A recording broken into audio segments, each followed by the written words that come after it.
Good morning students, लक्ष्य में आप सभी का स्वागत है।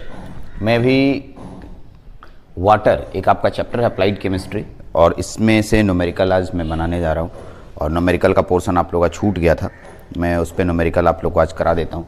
ठीक है, तीन या चार वीडियोज़ बनेंगे न्यूमेरिकल के, छोटे छोटे, अच्छे से आप देखिएगा। मैं धीरे धीरे न्यूमेरिकल को सॉल्व कराऊंगा। एग्जैक्टली इसके न्यूमेरिकल्स सभी बच्चे को बहुत टफ लगते हैं, लेकिन ऐसा है नहीं। एग्जैक्टली इसके न्यूमेरिकल में कुछ है नहीं, एक छोटा सा फार्मूला है जिससे न्यूमेरिकल बहुत आसानी से बन जाएगा। ठीक है, इसके न्यूमेरिकल को मेरे कहने के अनुसार इस न्यूमेरिकल को किसी को छोड़ना नहीं चाहिए, लेकिन पहले ये भी तो पता हो कि अब बनाया कैसे जाता है। क्योंकि जब किसी क्वेश्चन का आसान लगता है, लेकिन तब आसान लगता है जब आप उसको जानते हैं। तो मेरे वीडियोज़ को धीरे धीरे ध्यान से देखिए और एक बार वाटर चैप्टर पढ़िए, उसके बाद मेरे वीडियोज़ को देखिएगा तो और बेटर समझ में आएगा, क्योंकि मैं डायरेक्ट न्यूमेरिकल पे आ रहा हूँ।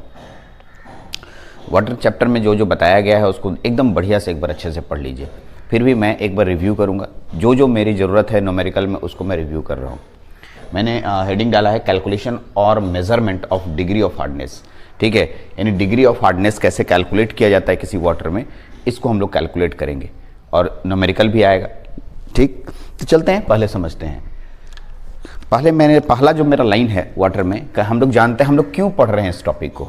तो ये बात पता होगा कि जो आप पानी पीते हैं, ठीक है, इसमें कुछ हार्डनेस पाई जाती है। हार्डनेस जो हमारे शरीर के लिए लाभदायक भी है, नुकसान भी है, दोनों होता है। ठीक है, अगर आप बोलिएगा कि सर ये हार्डनेस नुकसान है तो इसको निकाल देंगे, तो फिर हमारे शरीर में जो आयंस की ज़रूरत होती है, मैग्नीशियम और कैल्शियम की ज़रूरत पड़ती है, वो नहीं कर पाएगा। ठीक है, खाना पचाने में बहुत सारा काम करता है, लेकिन फिर भी इनकी मात्रा यदि ज़्यादा होती है तो हमें नुकसान होता है। तो हम लोग क्यों ना इसको एक न्यूट्रल तरीके से, मतलब इसको कम करने की कोशिश करें। ठीक है, तो पहले तो ये जाने कि सर वाटर में कौन कौन से हार्डनेस होते हैं। तो दो तरह के हार्डनेस पाए जाते हैं, एकदम बढ़िया से ध्यान रखिएगा। पूरे हार्डनेस तो उसमें बहुत सारे केमिकल्स मिले होंगे, लेकिन उसको कैटेगराइज किया गया दो पार्ट में। एक का नाम है कार्बोनेट हार्डनेस और एक का नाम है non carbonate hardness. Carbonate hardness और नॉन कार्बोनेट हार्डनेस, जिसे हम लोग, ठीक है, कार्बोनेट हार्डनेस के अंतर्गत by carbonate of calcium and magnesium. दूसरा है क्लोराइड और सल्फेट रहते हैं, क्लोराइड एंड सल्फेट हार्डनेस होते हैं, जो भी ये भी कैल्शियम और मैग्नीशियम का ही होता है। यानी ऐसा कहा जा सकता है कि पानी के अंदर कैल्शियम और मैग्नीशियम तबाही मचाए हुए रहते हैं। ठीक है, तबाही का मतलब भाई इसका राज है। ठीक है, जैसे किसी पर्टिकुलर जगह पर किसी एक आदमी का राज होता है ना, वैसे ही कैल्शियम और मैग्नीशियम का ही राज होता है पानी के अंदर। वो अपनी मात्रा बढ़ा देता है तो तुम बोलते हो कि सर इसमें हार्डनेस बढ़ गया। इसकी मात्रा थोड़ी कम हो जाती है तो बोलते हैं नहीं ये ठीक है। कैसे अपने इलाके को बोलते हो यहाँ पर हम लोग बहुत अच्छे से रहते हैं, इसका मतलब वहाँ सभी लोग रहते हैं। ऐसा नहीं कि वहाँ और लोग नहीं रहते हैं, दूसरे लोग भी रहते हैं, लेकिन सभी लोग अच्छे से रहते हैं। तो ये कैल्शियम और मैग्नीशियम ही पानी के अंदर सब कुछ मतलब प्रॉब्लम क्रिएट करता है, और यही पानी को ठीक भी रखता है। यानी कि कैल्शियम और मैग्नीशियम का अगर हम क्लोराइड और सल्फेट लेंगे तो उसे कहेंगे नॉन कार्बोनेट, क्योंकि कार्बोनेट नहीं है। क्लोराइड हो गया और सल्फेट हो गया तो नॉन कार्बोनेट ही होगा। दूसरा है बाई कार्बोनेट, इसमें कार्बोनेट शब्द आ गया ना, by carbonate calcium and magnesium, by carbonate calcium and magnesium. और दूसरा है क्लोराइड एंड सल्फेट। तो इस तरीके से हमारे पास दो तरह के हार्डनेस पाए जाते हैं। एक का नाम है कार्बोनेट हार्डनेस और एक का नाम है टेम्पोररी हार्डनेस। एक का नाम है कार्बोनेट हार्डनेस और एक का नाम है कार्बोनेट हार्डनेस और एक का नाम है नॉन कार्बोनेट हार्डनेस। अब आते हैं कार्बोनेट हार्डनेस, ये सबसे इंपॉर्टेंट चीज है। कार्बोनेट हार्डनेस जो है टेम्पोररी हार्डनेस होता है। इंपॉर्टेंट पॉइंट है टेम्पोररी।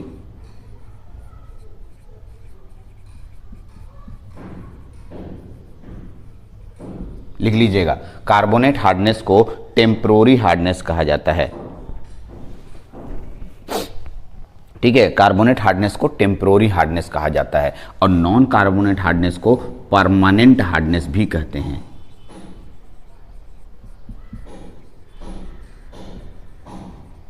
ठीक, टेम्पोररी हार्डनेस जो जनरली पानी को गर्म करने, ठीक है, या साबुन मिलाने या नींबू मिलाने या इस तरह के कुछ पर्टिकुलर हम लोग के पास घर में बहुत सारे नुस्खे होते हैं, उससे हम टेम्पोररी हार्डनेस को ख़त्म कर देते हैं। ठीक है, ऐसे आपको इन सब चीज़ें सब्जेक्ट्स में बताई गई हैं, मैं सिर्फ याद दिला रहा हूँ ताकि हम जब हम कैलकुलेशन करने लगें तो इन सब नामों का इस्तेमाल करेंगे और इन सब नामों को समझेंगे, ठीक है। क्योंकि मैं जब न्यूमेरिकल बनाऊंगा तो मैं 2 ही नाम लेने वाला हूँ, एक कार्बोनेट और एक नॉन कार्बोनेट, ठीक है। तो वहाँ पर इन दोनों नामों को अच्छे से समझना है कि कार्बोनेट और नॉन कार्बोनेट हार्डनेस होता क्या है, ठीक है। कार्बोनेट हार्डनेस को टेम्प्रोरी हार्डनेस कहते हैं और इसे हम ठीक है generally boiling of water, lime हमने नींबू मिलाकर या फिर बहुत सारे ऐसे घरेलू नुस्खे होते हैं साबुन मिला के, ये बहुत सारे नुस्खे से हम कार्बोनेट हार्डनेस को यानी कि by carbonate of calcium and magnesium को रिमूव कर सकते हैं। लेकिन हमारे पास एक और है sir, chloride and sulphate salt of calcium and magnesium, इसको हम लोग सिंपल तरीके से नहीं हटा सकते हैं। हम लोग चाहेंगे कि इसको साधारण तरीके से गर्म करके हटा दें, नहीं हटता है, ये रह ही जाएगा। तो इसके लिए हम लोगों को कुछ स्पेशल एक्सपेरिमेंट्स करने पड़ते हैं, ठीक है। स्पेशल एक्सपेरिमेंट, जैसे एक एक्सपेरिमेंट का नाम है, ठीक है, एक एक्सपेरिमेंट का नाम है ion exchange process. Ion exchange process ये भी है EDTA, ठीक है। तो कैलकुलेशन करते हैं उससे, और हटाने के लिए तो आयन एक्सचेंज प्रोसेस है, और भी बहुत सारे प्रोसेस हैं जिससे हम लोग, ठीक है, परमानेंट हार्डनेस को हटाते हैं। चलिए, तो ये तो हो गया छोटा सा इंट्रोडक्शन कि हम लोग के पानी में कितने तरह के हार्डनेस होते हैं। जनरली न्यूमेरिकल में जब भी हम न्यूमेरिकल बनाने लगेंगे तो 2 हार्डनेस का प्रयोग करेंगे, एक कार्बोनेट और एक नॉन कार्बोनेट। जनरली इन दोनों शब्दों का बहुत यूज होने वाला है, ठीक है। तो जब भी न्यूमेरिकल आएगा तो आप ध्यान रखिएगा, या उसके जगह पर यदि टेम्पररी और परमानेंट आ जाए तो पर भी आप घबराने की बात नहीं है। टेम्पररी और परमानेंट भी वही चीज हुआ, लेकिन वही है, कार्बोनेट का ही दूसरा नाम टेम्पररी हार्डनेस हुआ और नॉन कार्बोनेट का ही दूसरा नाम परमानेंट हार्डनेस हुआ। यहां तक आपके सामने दिख रहा है, ठीक है। एक और बता दें सर, कार्बोनेट हार्डनेस में ऐसा क्या होता है कि ये सर सिंपली गर्म पानी करने से उड़ जाता है या खत्म हो जाता है। तो देखिए आपके स्क्रीन पे अभी साइड में देख रहा होगा एक रिएक्शन आ रहा है। उस रिएक्शन को मैं लिख देता हूं और लिखने के बाद मैं समझाने की कोशिश करता हूं। ऐसे आपके स्क्रीन पे आ रहा है तो आप स्क्रीन को देखिए। CaHCO3 का होल ट्वाइस, इसे हम, ये सॉल्यूबल होता है जो कि पानी में घुला रहता है और यही हार्डनेस क्रिएट करता है, ठीक है। CaHCO3 का होल ट्वाइस ये है जो आपके पास सॉल्यूबल है। लेकिन जब आप गर्म करते हैं तो ये CaCO3 बनता है, यानी कैल्शियम कार्बोनेट बनता है, जो पेंदी में नीचे जमा हो जाता है, ठीक है। पेंदी में नीचे जमा हो जाता है, प्रिसिपिटेट आप इसको केमिस्ट्री की भाषा में आप बोलते हैं, नीचे जमा हो जाएगा। CO2 गैस बन के उड़ जाएगा, ठीक। और H2O पानी जो आपके पास रह गया वो शुद्ध जल बन गया। इसका मतलब उसमें से टेम्पररी हार्डनेस खत्म कर दिए गए, ठीक। आइए उसी तरह से मैग्नीशियम, ठीक है, आपके पास मैग्नीशियम बाइकार्बोनेट है HCO3 का होल ट्वाइस, जिसमें कि इसको भी गर्म करते हैं तो मैग्नीशियम क्लोराइड बनता है जो जमीन में पेंदी में जमा हो जाता है और CO2 गैस उड़ के निकल जाता है और H2O। बहुत अच्छे से इस रिएक्शंस को बढ़िया से याद कर लीजिए, ये रिएक्शंस बहुत काम का चीज़ है। रिएक्शंस केमिस्ट्री का जान है। यदि आप रिएक्शंस नहीं जानते हैं तो केमिस्ट्री नहीं जानते हैं। इसलिए कभी भी केमिस्ट्री में कोई चीज़ लिखनी होती है तो लैंग्वेज से ज़्यादा रिएक्शंस लिखना होता है। अगर आप रिएक्शंस लिखते हैं, लैंग्वेज कम लिखते हैं तो आपको नंबर मिलेगा। लेकिन आप लैंग्वेज ज़्यादा लिख रहे हैं, रिएक्शन ही छोड़ दे रहे हैं, कितनों बात समझा रहे हैं, रिएक्शन छोड़ रहे हैं, तो आपको नंबर काटने का पूरा उम्मीद है। इसलिए आप रिएक्शंस को ज़्यादा ध्यान रखिए। कभी भी इस तरह से आपको जैसे मान लिया कि आपको आ गया एग्जाम में टेम्पररी हार्डनेस, तो आपने लिख दिया, ठीक, लेकिन अगर उसके रिएक्शंस को नीचे शो कर देंगे तो देन टीचर्स के नंबर काटने का जगह ही नहीं बचेगा। इसलिए रिएक्शंस को भी याद रखिएगा। ओके, तो अब आता है सर परमानेंट हार्डनेस के लिए कोई रिएक्शन। तो ये तो भाई प्रोसेस है, मैं जनरली बताऊंगा, ऐसे प्रोसेस बताया गया होगा, नहीं बताया होगा तो मैं बता दूंगा, लेकिन ये प्रोसेस है। इसमें हम लोग प्रोसेस करके आपको दिखाएंगे कि एक लैब एक्सपेरिमेंट में जाके कैसे हम लोग इसको प्रोसेस करते हैं और इसमें से, ठीक है, ये परमानेंट हार्डनेस को हम लोग दूर करते हैं। चलिए, तो यहाँ तक तो था कि छोटा सा मैं इंट्रोडक्शन दिया कि कितने तरह के हार्डनेस होते हैं, आपको हार्डनेस के बारे में पता चल गया। चलिए आगे बढ़ते हैं हम लोग कि कैसे हम लोग कैलकुलेशन करेंगे डिग्री ऑफ हार्डनेस। मैंने हेडिंग डाला है कैलकुलेशन और measurement of degree of hardness. तो मैं एक फॉर्मूला लिख रहा हूं और उस फॉर्मूले को अच्छे से दिमाग में सेट करके रखना है, उसी से हम डिग्री ऑफ हार्डनेस निकालने वाले हैं, ठीक। तो चलिए उस फॉर्मूला को मैं आपके सामने लेके आ रहा हूं। तो अब आते हैं टोटल हार्डनेस कैसे निकाला जाता है। ये देखिए मैं आपके सामने लेके आया हूँ। मैंने पास 2 पॉइंट और मेंशन किए हैं, इन दोनों पॉइंट्स को समझिए। The total hardness of water is estimated by, estimated का मतलब होता है कि कितना उसमें हार्डनेस है। तो दो तरह के हार्डनेस हमारे पानी में मिलेंगे, एक मिलेगा सर बाइकार्बोनेट जिसे आप टेम्पोररी हार्डनेस बोल रहे हैं, एक मिलेगा क्लोराइड या सल्फेट जिसे आप लोग नॉन कार्बोनेट हार्डनेस बोल रहे हैं या परमानेंट हार्डनेस बोल रहे हैं। ठीक है, फिलहाल दोनों की वैल्यू को एस्टिमेट करना है। एस्टिमेट का मतलब होता है कितना मान है, अरे कार्बोनेट कितना है और नॉन कार्बोनेट हार्डनेस कितना है, हमें यहाँ एस्टिमेट करना है। एस्टिमेट हमें पता रहेगा तब तो उस अनुसार से आप केमिकल मिला के उसको हटाइएगा, पता ही नहीं रहेगा तो फिर कैसे हटाइएगा, इसलिए पहले एस्टिमेट करना है। और एस्टिमेट करने के 3 मेथड्स मैंने बताए हैं। एक है titrating the measured volume of water, titration method से आप कर सकते हैं। दूसरा है soap, standard soap solution method से कर सकते हैं। और तीसरा है ईडीटीए। ईडीटीए का फुल फॉर्म याद कीजिएगा, ये ऑब्जेक्टिव क्वेश्चन में आएगा। ईडीटीए का फुल फॉर्म एकदम आएगा ऑब्जेक्टिव क्वेश्चन में, ethylene diamine tetra acetic acid. ठीक है, एकदम अच्छे से याद रखिएगा, ईडीटीए अच्छे से याद रखिएगा, इथिलीन, ठीक है, डाइएमाइन टेट्रा एसेटिक एसिड। इसलिए बहुत सारे स्टूडेंट को ईडीटीए बोलते हैं तो समझ में ही नहीं आता कि ईडीटीए का क्या है। अगर आप इसके फॉर्मूला को भी जाएंगे तो आप लिख सकते हैं। ओके, अब जो हम बताने जा रहे हैं, यहां तक तो जो बातें मैं बताया था ये सब चीजें आप अपने लेक्चर्स में पीछे देख चुके होंगे। ठीक है, जो मेन वाटर का लेक्चर पढ़े होंगे। अब आते हैं, अब जो मेन है यहां से न्यूमेरिकल की बातें शुरू होती है। अच्छे से सुनिएगा। कहता है जो हम लोग के पास हार्डनेस निकाला जाता है, चाहे वो परमानेंट हार्डनेस हो या टेम्पोररी हार्डनेस हो, वो हमेशा, ठीक है, वो हमेशा in terms of equivalent amount of CO3 में निकाला जाता है। ठीक, इसको मैंने घेर दिया। आज के बाद कभी भी हम लोग हार्डनेस निकालेंगे वाटर का तो हमें in terms of equivalent amount of CaCO3 पे निकालेंगे। ठीक, क्या मैंने बोला कि जब भी हम लोग हार्डनेस ऑफ वाटर आज के बाद निकालेंगे तो हम लोग इन टर्म्स ऑफ मतलब CaCO3 के रूप में निकालेंगे। जैसे ही ऐसा शब्द बोलते हैं आपके दिमाग में तुरंत एक क्वेश्चन आता है, सर ऐसा क्यों, CaCO3 का क्या काम है यहाँ पर। ठीक है, CaCO3 क्यों आया? 2 कारण था CaCO3 का लेने का। पहला, यदि आप इसका इक्विवेलेंट वेट निकालेंगे, यानी मॉलिक्यूलर वेट निकालेंगे, मॉलिक्यूलर वेट, इसका मॉलिक्यूलर वेट 100 होता है, मॉलिक्यूलर वेट 100 होता है। और 100 किसी कैलकुलेशन में आसानी से कैलकुलेशन करना आसान हो जाता है, इसलिए CaCO3 को लेना अच्छा लगा इन लोगों को। ठीक, पहला कारण समझ गए। CaCO3 का क्यों लेते हैं? क्योंकि इसका जो मॉलिक्यूलर वेट होता है 100 होता है और किसी भी मैथमेटिकल कैलकुलेशन में आसानी से कैलकुलेट हो जाता है। ये पहला कारण हुआ। दूसरा कारण, ठीक है, जो CaCO3 आपके पास आता है ये प्रिसिपिटेट आसानी से बना लेता है, बहुत आसानी से प्रिसिपिटेट बना लेता है और जमीन मतलब पेंदी में या जिस बर्तन में वो पानी है, ठीक है, उसके पेंदी में जमा हो जाता है, प्रिसिपिटेट। ठीक है, ओके, और नीचे जम जाता है। तो इसलिए CaCO3 का लेना इन लोगों को बेहतर लगा, इसलिए CaCO3 के रूप में हम लोग इसको कैलकुलेट करते हैं। लेकिन आप क्वेश्चन पूछ सकते हैं क्या मैं अनदर रूप में निकाल सकता हूँ? एकदम निकाल सकते हैं। ठीक है, ये तो किसी साइंटिस्ट के द्वारा एक प्रोसेस बताया गया कि आप CaCO3 के टर्म्स में निकालो, आप किसी और के टर्म्स में निकाल सकते हैं।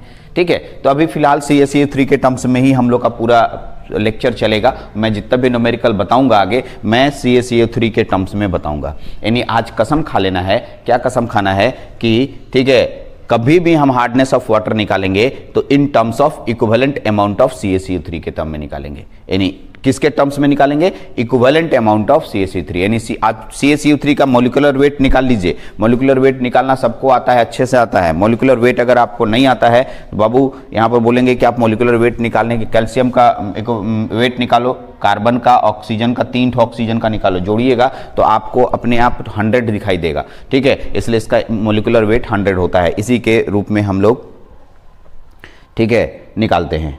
अब आते हैं, इसका एक फॉर्मूला मैं दे रहा हूं। ठीक, इसका किसका फॉर्मूला दे रहा हूं? ठीक है, इक्विवेलेंट ऑफ CaCO3 का फॉर्मूला दे रहा हूं। जो भी है इसी को कहते हैं, ठीक है, estimated amount of hardness of water. यही है, यही है, यही है, यही है। ठीक है, यही है मेरा estimated amount of hardness of water. ध्यान से सुनिएगा, अगर हम in terms of equivalent amount of CaCO3 किसी का हार्डनेस, यानी हार्डनेस के रूप में हम लोग को हार्डनेस कैसे निकलेगा, यदि मैं इक्विवेलेंट अमाउंट उस हार्डनेस का इक्विवेलेंट CaCO3 के रूप में निकाल दें तो हम उसे हार्डनेस बोलेंगे। ठीक है, यानी अगर हमसे कोई पूछ दे कि हार्डनेस ऑफ एस्टिमेट करो, हार्डनेस ऑफ वाटर का को एस्टिमेट करो, तो मैं ये बोलूंगा कि बाबू उसको पहले तुम क्या करो, इक्विवेलेंट अमाउंट ऑफ CaCO3 के रूप में कन्वर्ट कर दो। कैसे कन्वर्ट करना मैं बताऊंगा, लेकिन पहले तो जान लो कि इसके रूप में कन्वर्ट करना है। ठीक, इसके रूप में कन्वर्ट कर देंगे तो वही मेरा टोटल एस्टिमेटेड वैल्यू हो जाएगा हार्डनेस का। ठीक, अब उसमें दो तरह के हार्डनेस होंगे, एक होगा टेम्पररी और एक होगा परमानेंट। ठीक है, तो भाई कैसे निकाला जाता है ये, in terms of equivalent amount of CaCO3 कैसे निकाला जाता है। ठीक है, ठीक है, अब आते हैं, इसके लिए मैं फॉर्मूला दे रहा हूं। ठीक है, ये फॉर्मूला को एकदम आज रट जाइए और इससे न्यूमेरिकल बनेगा। पहला है, फॉर्मूला लिखा हुआ है equivalent of CaCO3 is equal to, ठीक, पहला है मास ऑफ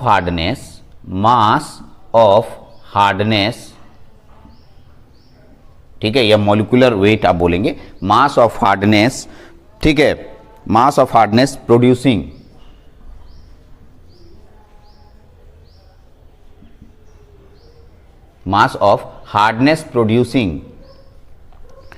सब्सटेंस।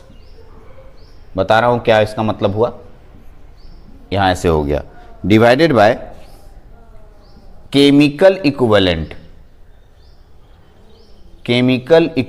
EQ मतलब इक्विवेलेंट लिख रहे बाबू, chemical equivalent of hardness producing substance.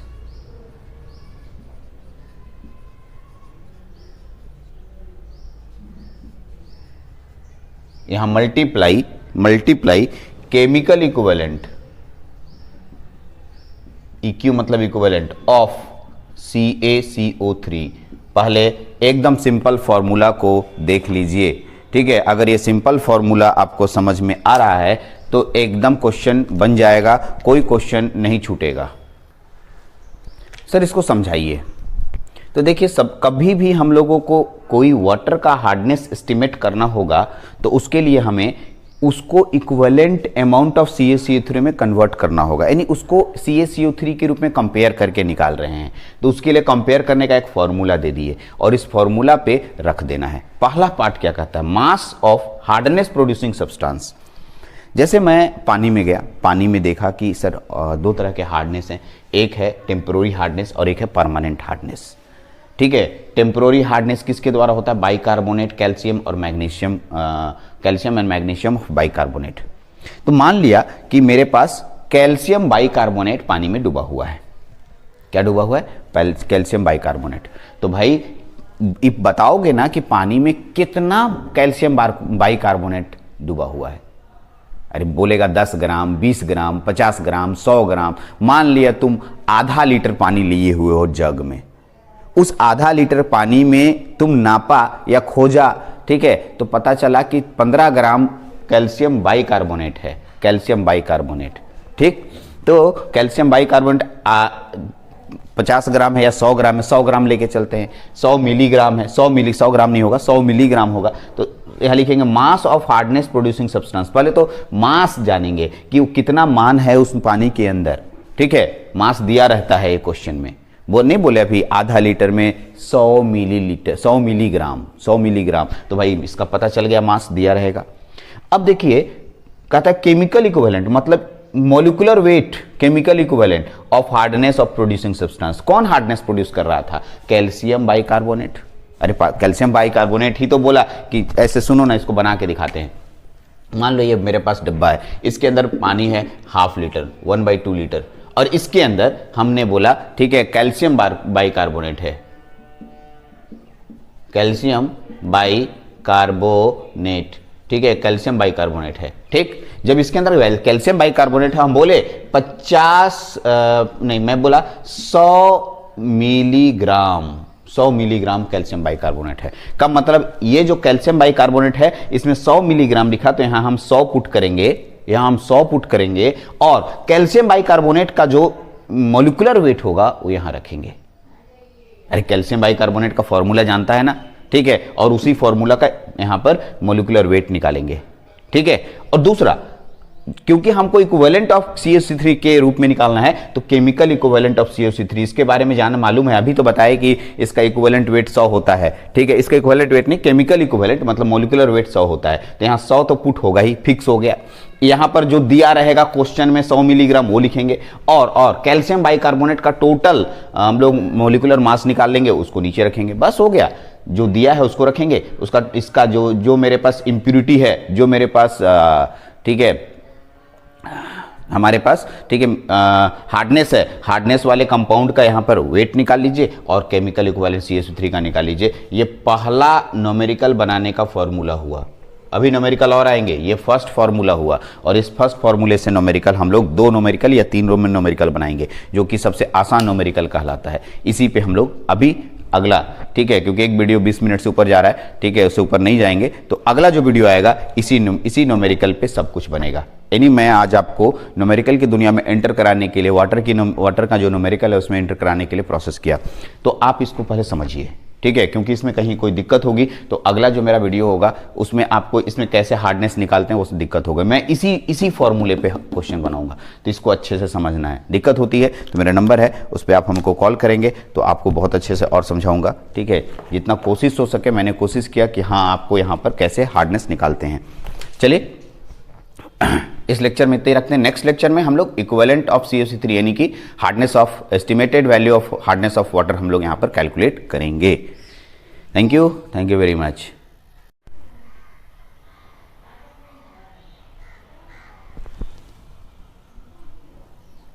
Question कहता है कि कोई एक वाटर सैंपल है, यानी मैंने कहीं से पानी उठाया, यानी पानी एक गिलास में लिया, चाहे एक बोतल में लिया या फिर एक बर्तन में लिया, तो जब उसमें उसका एनालिसिस किया गया तो पाया गया उसमें इतने तरह के साल्ट पाए गए, इतने तरह के हार्डनेस पाए गए, इतने तरह के केमिकल कंपाउंड जिसे आप हार्डनेस का नाम देते हैं, जो पानी को हार्ड बनाता है, ठीक है, इतने तरह के केमिकल कंपाउंड्स आपको मिले उसमें। एक का नाम है calcium bicarbonate, magnesium chloride, CO2 magnesium carbonate, ठीक है, और मैग्नीशियम कार्बोनेट CaCO3, ठीक है, ओके, CaCl2 कैल्शियम क्लोराइड और सिलिकॉन ऑक्साइड। तो इस तरीके से ढेर सारे हमारे पास कंपाउंड्स उसमें मिले हुए पाए गए। हाँ, सभी की मात्रा भी हम लोग को दे दिया है क्वेश्चन में कि मैग्नीशियम क्लोराइड या कैल्शियम बाइकार्बोनेट 40.5 मिलीग्राम पर लीटर, 23.75 मिलीग्राम पर लीटर, इस तरीके से उसमें मात्रा मिला हुआ है उस पानी में जो हमने सैंपल लिया। कहता है क्वेश्चन हमसे पूछ रहा है कि calculate the carbonate hardness, carbonate hardness निकालने के लिए कहता है। दूसरा कहता है, ठीक है, नॉन कार्बोनेट हार्डनेस। आपको याद होगा कार्बोनेट हार्डनेस को हम लोग कौन सा हार्डनेस बोलते हैं और नॉन कार्बोनेट हार्डनेस को हम लोग कौन सा हार्डनेस बोलते हैं। एक परमानेंट हार्डनेस है और एक टेम्पोररी हार्डनेस है। पीछे का लेक्चर आप अच्छे से देखें, कॉपी में नोट किए होंगे। परमानेंट हार्डनेस, एक तरह से क्वेश्चन ऐसे भी पूछ रहा है कि परमानेंट हार्डनेस और टेम्पोररी हार्डनेस कितने कितने हैं ये बताइए। पहले तो हार्डनेस निकालना सीख जाएंगे, तब तो हम परमानेंट और टेम्पोररी बांटेंगे। चलिए तो हम लोग इस क्वेश्चन को पढ़ते हैं और बनाते हैं। ये क्वेश्चन एक बड़ा क्वेश्चन है, पहले क्लियर कर दे रहा हूँ।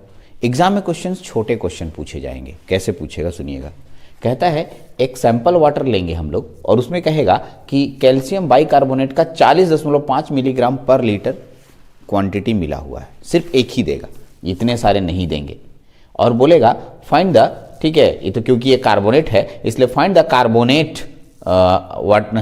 Carbonate hardness of water sample. मतलब इस वाटर सैंपल में कार्बोनेट हार्डनेस यानी कैल्शियम बाइकार्बोनेट का जो 40.5 है इसका हार्डनेस निकालिए, हार्डनेस निकालिए, उसका वेट दे दिया। तो सिर्फ एक क्वेश्चन दे सकता है। तो भाई अगर एक बना लिए तो बाकी दूसरा भी वैसे ही बनेगा, तीसरा भी वैसे ही बनेगा, चौथा भी वैसे ही, पांचवा भी वैसे ही, छठा भी वैसे ही। एकदम सही बोले आप सर। तो इस क्वेश्चन को पहले हम बना के दिखाते हैं, बन जाएगा, फिर हम आपको इस क्वेश्चन का सॉल्यूशन करने के लिए बताऊंगा कैसे इसमें सॉल्यूशन कर रहे हैं हम लोग। चलिए आइए, जब भी हम लोग पिछले वाले लेक्चर्स को अगर आप देख रहे हैं तो मैंने आपको बताया था, ठीक है, कभी भी वाटर का हार्डनेस हम लोग कैल्शियम कार्बोनेट के टर्म्स में निकालते हैं, कैल्शियम कार्बोनेट के इक्विवेलेंट के टर्म्स में निकालते हैं। ठीक है, ध्यान रखेंगे, इस बात को मैंने मेंशन किया है और ये बात EDTA में भी बहुत बार यूज होगा।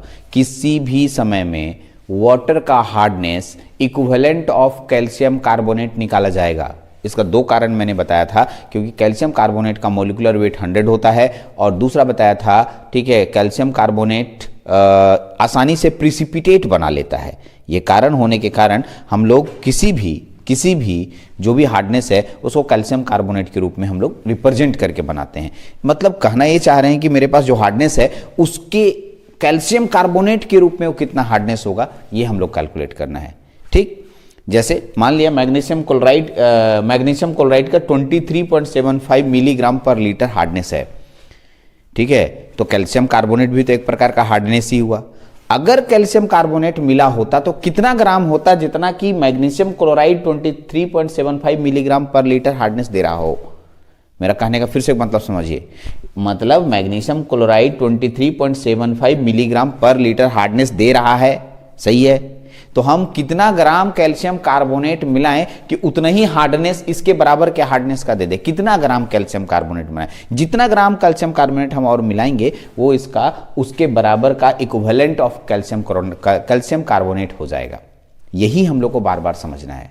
यानी कि आज के बाद कसम खाइए, कसम खाने का मतलब आज के बाद फिक्स कर लीजिए, कोई भी हार्डनेस हमें निकालने के लिए कहेगा, हम इक्विवेलेंट ऑफ CaCO3 पे निकालेंगे, यानी कैल्शियम कार्बोनेट पे निकालेंगे। और मैंने एक फॉर्मूला दिया था, equivalent of CaCO3 is equal to, क्या दिया था देख लीजिए, equivalent of CaCO3 is equal to, यहां पर मैंने फॉर्मूला दिया था। ठीक है, इसमें मैंने लिखा था mass of hardness, mass of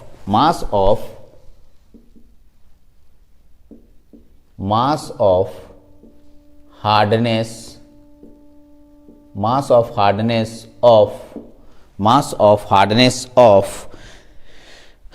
producing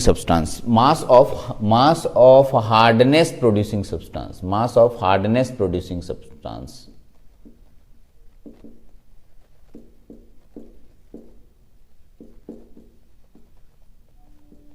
ठीक है, दूसरा उसका लिखेंगे मॉलिक्यूलर वेट। ठीक है, या इक्विवेलेंट, मैंने लिखा था, क्या लिखा था याद कीजिए। ठीक है, chemical equivalent of hardness, chemical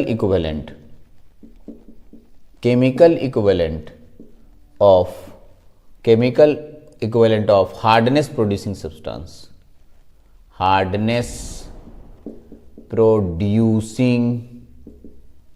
substance.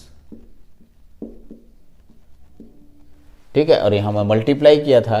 ठीक है, केमिकल इक्विवेलेंट ऑफ CaCO3। ठीक, ये हमारे पास एक फॉर्मूला था। तो किसी का भी हम लोग हार्डनेस निकालेंगे तो उसको कैल्शियम कार्बोनेट के फॉर्म में लेके जाएंगे। कैल्शियम कार्बोनेट के फॉर्म में नहीं ले जाइएगा तो आपका हार्डनेस नहीं निकल पाएगा, इसलिए कैल्शियम कार्बोनेट के फॉर्म में लिख सकते हैं। ठीक, तो अब आइए कैल्शियम कार्बोनेट के फॉर्म में निकालने के लिए इसको हम लोग आगे बढ़ाते हैं। मैं एक निकालूंगा और बाकी को मैं लिखते चला जाऊंगा, एक टेबल बना दूंगा, एक को निकालते हैं। यानी कि हम लोग सबसे पहले में है, ठीक है, CaHCO3 का होल ट्वाइस, यानी कैल्शियम बाइकार्बोनेट को हम लोग निकालने जा रहे हैं। ठीक है, इक्विवेलेंट ऑफ CaCO3 लिखते हैं, ऐसे लिखते हैं, इक्विवेलेंट ऑफ CaCO3। ठीक है, किसके लिए निकालने जा रहे हैं हम, कैल्शियम बाइकार्बोनेट के लिए। तो सबसे पहले मास दिया हुआ है सर 40.5, किसका मास, हार्डनेस प्रोड्यूसिंग सब्सटेंस। तो ये हार्डनेस ही तो प्रोड्यूस कर रहा है, तो हार्डनेस प्रोड्यूसिंग सब्सटेंस का मास दिया हुआ है 40.5 मिलीग्राम पर लीटर में ही होना चाहिए, उतना सही है। मल्टीप्लाई केमिकल इक्विवेलेंट, यहां पर हमें मॉलिक्यूलर वेट निकालना है। मॉलिक्यूलर वेट किसका निकालिएगा, CaCO3 का मॉलिक्यूलर वेट होता है 100 और डिवाइडेड बाय इसका मॉलिक्यूलर वेट लीजिए। Molecular weight hardness producing substance कौन है, CaHCO3। तो पहले इसका मॉलिक्यूलर वेट आपको कैलकुलेट कर लेना होगा। तो अरे बाबू, मॉलिक्यूलर वेट आप सबको निकालने आना चाहिए। CaHCO3 का होल ट्वाइस। बाबू इसका मोलिकुलर वेट आप अपने से कैल्शियम का मोलिकुलर वेट निकालिए, ठीक है, सबका इसका कैलकुलेट कीजिएगा। मैं आपको डायरेक्ट लिख के दे रहा हूँ, 162 होगा, 162 होगा, ठीक। अब आप बोलिए सर कैसे, तो आप सबका मोलिकुलर वेट निकाल के देखिए, सबको जोड़िए, ठीक है। हाइड्रोजन का एक होता है, कैल्शियम का हो गया कितना, कैल्शियम कैल्शियम कैल्शियम, ठीक है। कैल्शियम का देखना पड़ेगा, जितना होगा उसका मल्टीप्लाई उतना उसका डबल कीजिएगा, एटॉमिक नंबर से जस्ट डबल होता है। उसी तरह से हाइड्रोजन, ठीक है, कार्बन, उसके बाद ऑक्सीजन 3 गो, और उसके बाद जितना इसका होगा डबल कीजिएगा, फिर कैल्शियम से जोड़िएगा, सब मिला करके जोड़िएगा तो 162 आएगा, ठीक। तो यहाँ पर लिखेंगे 162, सॉल्व कीजिएगा तो ये आ गया किसके लिए, ठीक है, किसके लिए निकाल रहे थे हम लोग, CaHCO3 के लिए निकाल रहे थे, ठीक है। यानी यहां आप लिख सकते हैं पहला नंबर में हार्डनेस फॉर CaHCO3 का होल ट्वाइस, हम लोग इसके लिए निकालने जा रहे हैं। इसके लिए इक्विवेलेंट ऑफ CaCO3 निकालते हैं, इसको सॉल्व कीजिएगा तो आपके पास आएगा कितना आएगा, 25 के आसपास आएगा, 25 आएगा। और इसको नापने के लिए ppm से, ठीक है, ppm से इंडिकेट करते हैं, ठीक है, ppm बहुत अच्छे से, ठीक है, बहुत अच्छे से। अभी एक लड़का हमसे पूछा था कि सर ये ppm क्या होता है, ठीक है, इस ppm को हम लोग कहते क्या हैं, बहुत इंपॉर्टेंट क्वेश्चन पूछा, ठीक है। ppm बहुत इंपॉर्टेंट पूछा था हमसे, ठीक है, मैं आपको बता दूं ppm तो ध्यान से सुनेंगे। ppm को मैं यहां लिख देता हूं, ppm को यहां लिख देता हूं, देखिएगा, ppm पार्ट्स भाग पर मिलियन, पार्ट्स पर मिलियन।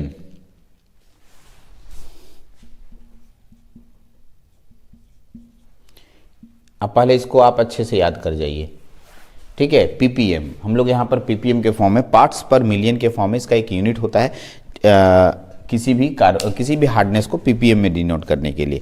और भी है, मैं लेक्चर के दौरान ये बताऊंगा कि और भी यूनिट्स होते हैं, जैसे एक यूनिट है, ठीक है, डिग्री फ्रेंच, ठीक है, फ्रेंच से भी दिखाया जाता है, डिग्री क्लर्क, ठीक है, क्लर्क से भी दिखाया जाता है, फ्रेंच से भी दिखाया जाता है, इन तीनों के, और ppm से भी दिखाया जाता है। इन तीनों से हम रिलेशन भी बनाएंगे, तो आप थोड़ा इंतजार कर लीजिए, मैं पहले इसको अच्छे से समझा देता हूँ, इससे क्वेश्चन बनवा देता हूँ, फिर मैं इस डिग्री ऑफ हार्डनेस को नापने वाले यूनिट्स के बारे में भी मैं एक लेक्चर छोटा सा बना दूंगा। सॉरी, तो आपके पास किसका हार्डनेस निकला सर, CaHCO3 का होल ट्वाइस, यानी कैल्शियम बाइकार्बोनेट का। दूसरे नंबर पे जाते हैं, अब किसका हार्डनेस निकालेंगे, MgCl2 का, MgCl2, यानी अब हेडिंग डालेंगे hardness for MgCl2, hardness for MgCl2।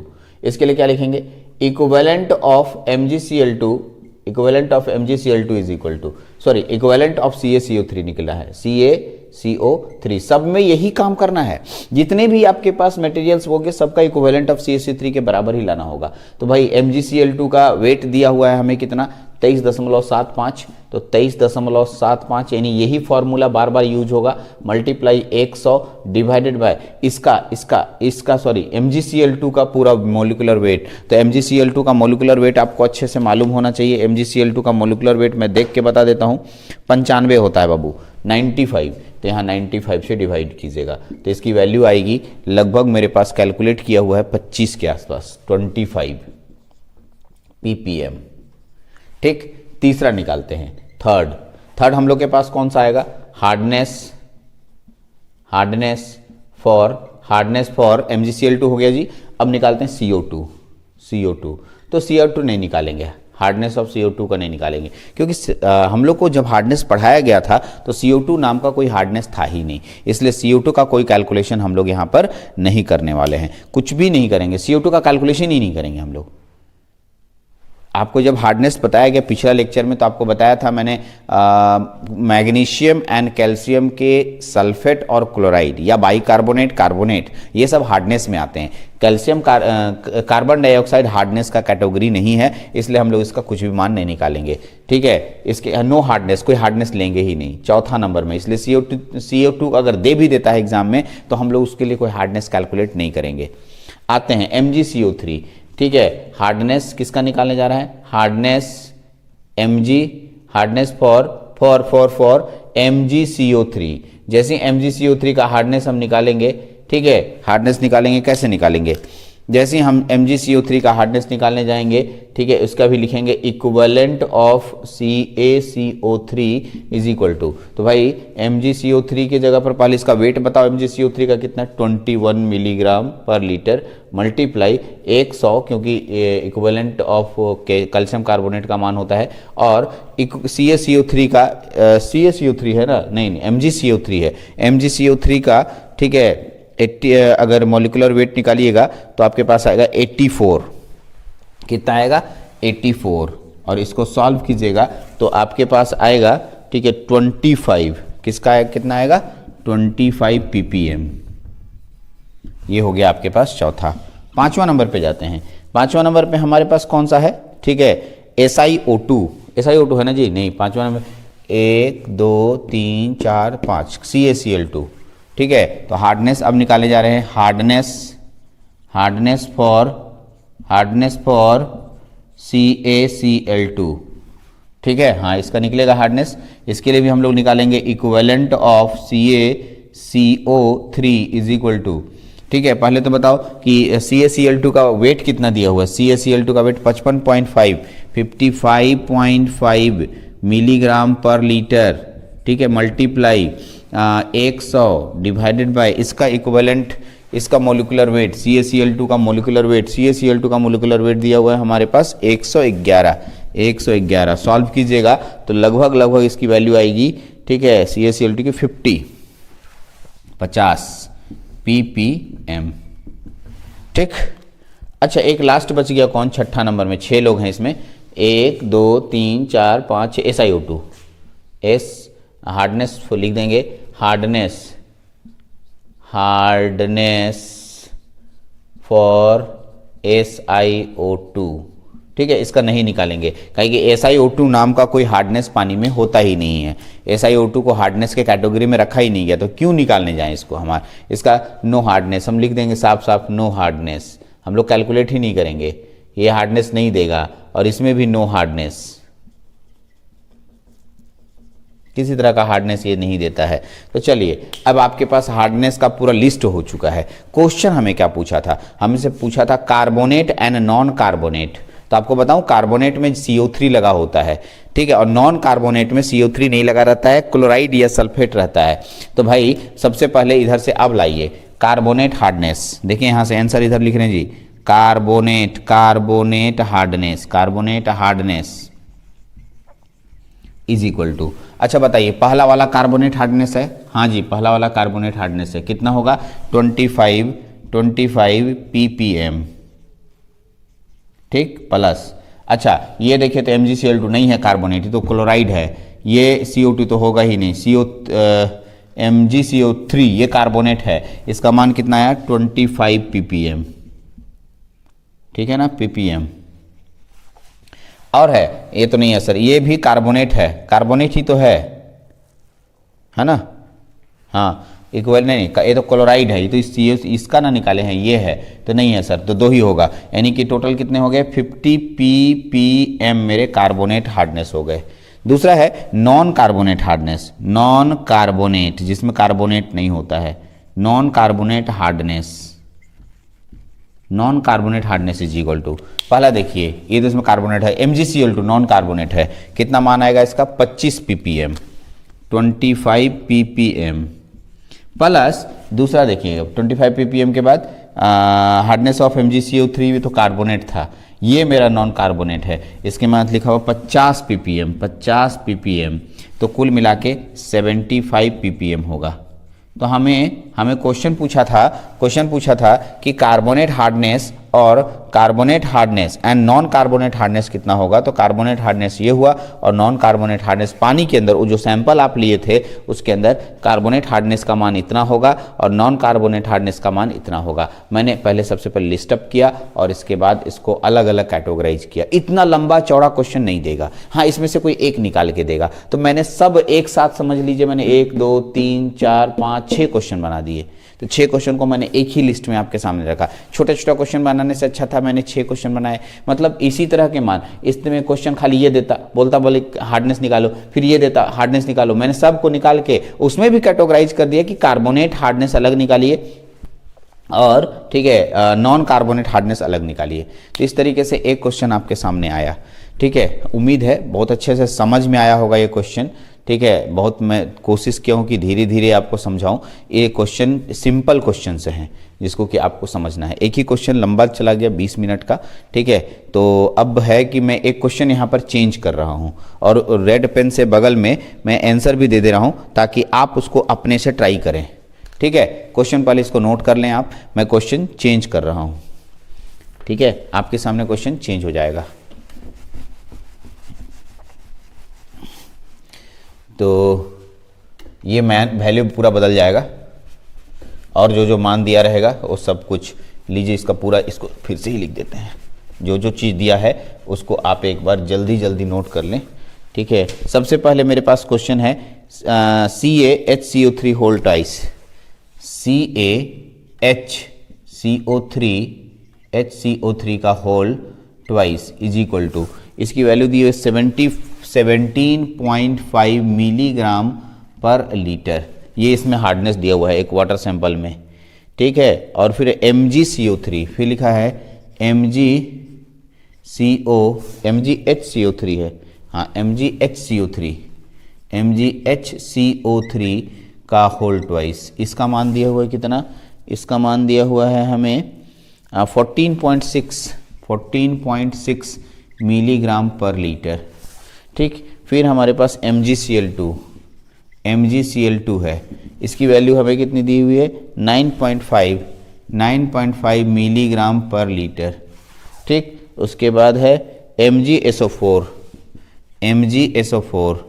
Magnesium sulphate.